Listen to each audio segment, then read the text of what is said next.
I'm missing plein air out in the wild. I am finding some great subjects to choose from right at home. So I went outside, found a spot, and started painting. So I've decided to paint today just outside my front door. I have a pretty little garden in the front that has little rocks and a Japanese lantern, and that's what I'm going to paint. I've been looking at it for years and enjoying it for years, and I've never painted it, so that's what I'm going to do today. So here's my preliminary setup. I've already done a quick sketch of it, and my notes are, yes, I love this. Like I was saying before, I like to fall in love with a painting. So here is the Japanese lantern and the rocks in front of it, and all the little white rocks and flowers around it are what I'm gonna be working on.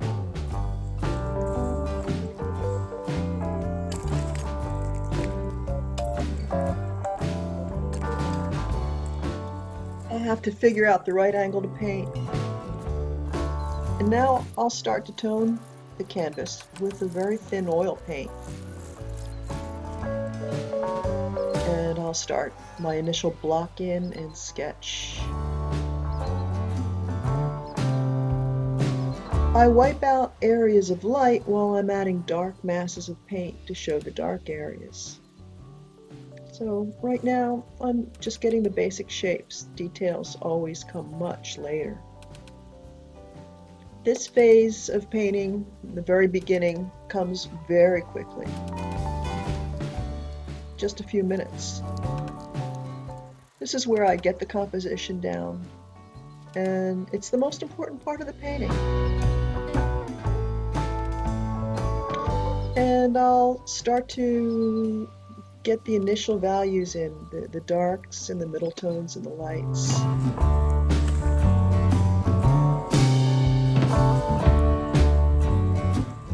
It's important for me to do regular practice of painting outside, directly from nature. In the studio, I can use photos as my references, but photographs just aren't as good a reference as seeing your subject directly from nature. Photos don't see into a shadow, for instance. They see a dark gray, where if you're seeing directly from nature, you can actually see the details within a shadow, the colors, the shapes, and that just doesn't show up in a photograph. That's one of the reasons I like to get out there and see for myself. Then, when I go back into the studio to do a larger piece, I'll use photo references, but I'll also have a smaller study that I did in the field to refer to when I'm not sure if something should be blue or gray or purple or whatever.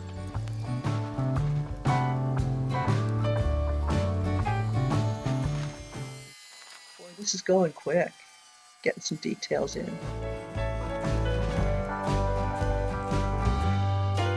And of course, there are surprises when you're outside. This little butterfly flew past and landed on the flower, and wildlife gives me a chance to pause and enjoy being outside. I'll just sit back and watch these surprises sometimes and enjoy. Here you'll notice the lights changed. The little lantern is in total shadow now, where before it was in the sunlight. So the shadows change, and that's one of the problems doing painting outside on location. Within 15 minutes, you're painting a totally different scene. The trick, paint quickly and paint what you first saw rather than changing the painting as the light changes.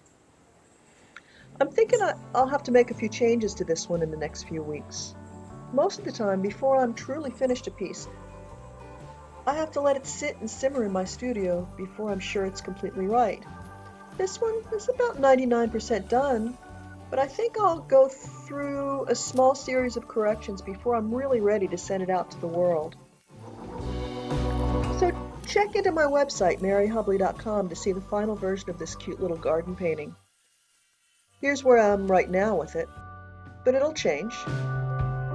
So if you like this video, go on down to the YouTube screen and click like And if you want to keep seeing these videos, please subscribe. Leave comments if you have questions or just want to say hi. I love hearing from you. Thanks for watching. Bye-bye.